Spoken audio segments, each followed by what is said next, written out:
হবিগঞ্জের সাধারণ জনতা তাদেরকে পিটিয়েছে। নাসিরউদ্দিন পাটোয়ারি সে তো একটা বেয়াদব। এই নির্বাচনে এনসিপি কয়টা আসন পাইছে এটা তো দেখছেন আপনারা। আগামী 20 বছরের ভিতরে যে এনসিপি ক্ষমতা আসবে এই স্বপ্ন যদি দেখে তো দুয়াশার স্বপ্ন হবে। যে এই প্রেস ক্লাবে যখন ব্যানার ধরার লোক ছিল না, তখন আমরা এই প্রেস ক্লাবের সামনে বন্দুকের নলের ডগার সামনে আমরা প্রোগ্রাম করেছি পুলিশ। তবে 5 তারিখের পরে আমাদের নব্য বিএনপির ভিড়ে আমাদের জাতীয়তাবাদী নবীন দল অনেকটাই হতাশাগ্রস্ত। কারণ আগে আমাদের যে মূল্যায়নটা ছিল 5 তারিখের পরে এই মূল্যায়নটা আমরা পাচ্ছি না। এই হবিগঞ্জে যে ঘটনাটা, এই হবিগঞ্জে আপনারা জানেন হবিগঞ্জে এনসিপি নেতারা যখন হেনস্থ হয়েছে এর 20 মিনিট আগে একটা ভিডিও আপনারাই প্রকাশ করেছেন। ওইখানে এনসিপি নেতৃবৃন্দের যে কী বক্তব্য দিয়েছে উস্কানিমূলক, এই বক্তব্যের জন্য আমরা যদি ইচ্ছে করি নাসিরউদ্দিন পাটোয়ারি ও এই এনসিপি নেতৃবৃন্দকে প্রতিহত করতে আমাদের জাতীয়তাবাদী নবীন দলই যথেষ্ট এদেরকে প্রতিহত করতে। এখানে ছাত্র দল, যুব দল কিংবা স্বেচ্ছাসেবক দল কিংবা নবীন দল এরকম কেউই ছিল না। জার্সি তো ছাত্র দল লেখা দেখছেন, একটা জার্সি থাকতেই পারে, যারা সমর্থন করে বিএনপিকে সমর্থন করে, ছাত্র দলকে সমর্থন করে, এরকম একটা জার্সি থাকতেই পারে। নাসিরউদ্দিন পাটোয়ারি আমি আগেই তো বললাম সে একটা বেয়াদব।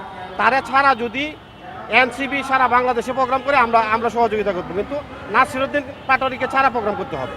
নাসিরউদ্দিন পাটোয়ারি সে শুধু তারেক রহমান না, তারেক রহমানকে নিয়ে কথা বলছে, মির্জা আব্বাসকে নিয়ে কথা বলছেন, সালাউদ্দিন আহমেদকে নিয়ে কথা বলছেন, লুৎফুজ্জামান বাবরকে নিয়ে কথা বলছেন। তার সেই লাগামহীন বক্তব্যে এখন আমরা সত্যি অসন্তুষ্ট। আমাদের শরীরের রক্ত টকবক করে। হাইকমান্ডের নির্দেশের কারণে আমরা এটা প্রতিহত করতে পারতেছি না। হাইকমান্ড যদি আমাদেরকে নির্দেশ দেয় তাহলে আমরা নাসিরউদ্দিন পাটোয়ারিকে প্রতিহত করতে সময় লাগবে না।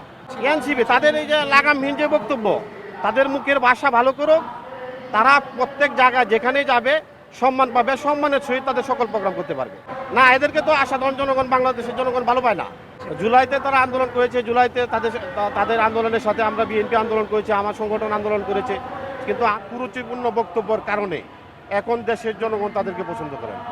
অভ্যুত্থানের জন্য যে প্রস্তুতির কথা নাহিদ ইসলাম বলেছে, অভ্যুত্থান শুধু এনসিপি যদি অবদান মনে করে, 24-এর যে অভ্যুত্থান হয়েছে এটা যদি এনসিপি মনে করে যে এনসিপি শুধু অবদান, এটা সাধারণ জনতার আন্দোলন ছিল, বিএনপির আন্দোলন ছিল, অন্যান্য দলের আন্দোলন ছিল। এটা শেষ পরিণতি তো আসলে এটা বলা চলে না। সারা বাংলাদেশে যেখানে যাচ্ছে এনসিপির লোকজনকে সাধারণ জনতা প্রতিহত করতেছে, আর আমরাও প্রতিহত করবো। এরপরে যদি অবিলম্বে যদি তারা এই ধরনের লাগামহীন বক্তব্য বন্ধ না করে তাহলে আমরাও প্রতিহত করতে বাধ্য হব।